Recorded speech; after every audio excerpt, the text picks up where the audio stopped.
Je dois avouer que c'est presque à contre-cœur que j'ai accepté cette mission, car j'admire la démocratie. J'ai la passion de la République. Les pouvoirs que vous me confiez, je les rendrai dès que cette crise aura été résolue.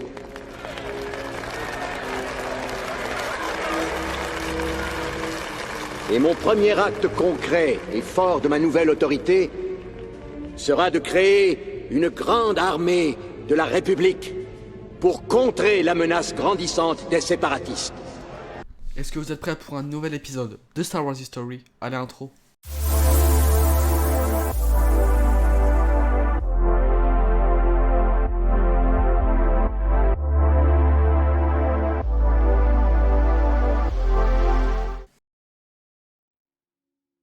Effrayé par des visions de conflits qu'il avait entrevus, c'est le maître Jedi Sifo Dyas qui, sans l'accord du Conseil Jedi et du Sénat Galactique, se rendit sur Kamino pour y passer une commande d'une armée de clones pour la République Galactique.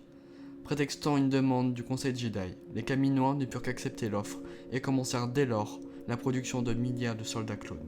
Cependant, Sifo Dyas ne put assister à l'avènement de sa création, car il fut assassiné par le syndicat Pike sur commande de Dark Tyrannus, l'apprenti du Seigneur Noir des Sith Dark Sidious, l'ex-Jedi connu sous le nom de Dooku. Après la mort du maître Jedi, Sidious prit le contrôle du développement des clones et sélectionna notamment le chasseur de primes Jango Fett comme modèle génétique pour les clones.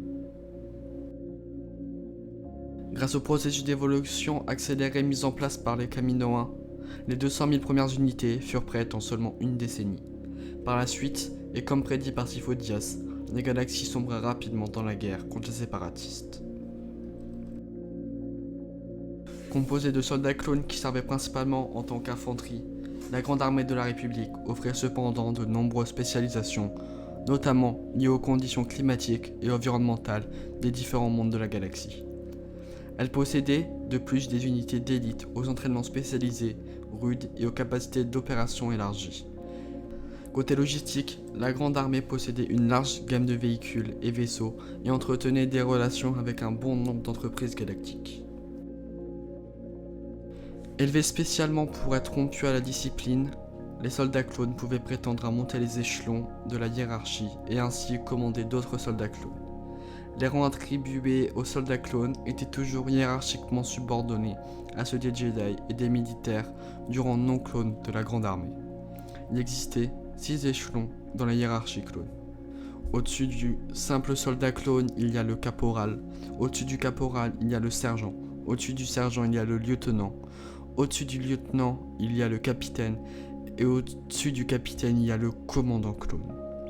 Ce qu'il y a à retenir, la Grande Armée de la République était la force armée militaire principale de la République Galactique dans ses dernières années d'existence. Après la guerre des clones, elle servit d'embryon pour former le futur corps des Stormtroopers de l'Empire Galactique. Commandité par le maître Jedi Sifo Dyas, qui entrevut une menace imminente pour la République, ce dernier alla trouver des Kaminoans et leur fit commande d'une armée sans l'accord du Haut Conseil Jedi et du Sénat Galactique. Après le meurtre de Sifo Dyas, son projet secret fut découvert par le Seigneur Noir des Sith, Dark Sidious, qui le perpétua avec Dark Tyrannus, en engageant le chasseur de primes Jango Fett pour devenir le modèle génétique des futurs soldats clones.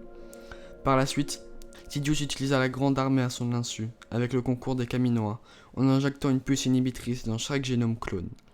Grâce à cette puce, le Seigneur Sith put aisément prendre le contrôle de la Grande Armée pour exterminer les Jedi de la galaxie et ainsi entamer le processus de création de l'Empire Galactique. Et voilà, c'est déjà la fin de cette vidéo. J'espère que ça vous a plu. C'était l'apprenti, et n'oubliez pas que l'apprentissage est le meilleur moyen d'exceller dans tous les domaines.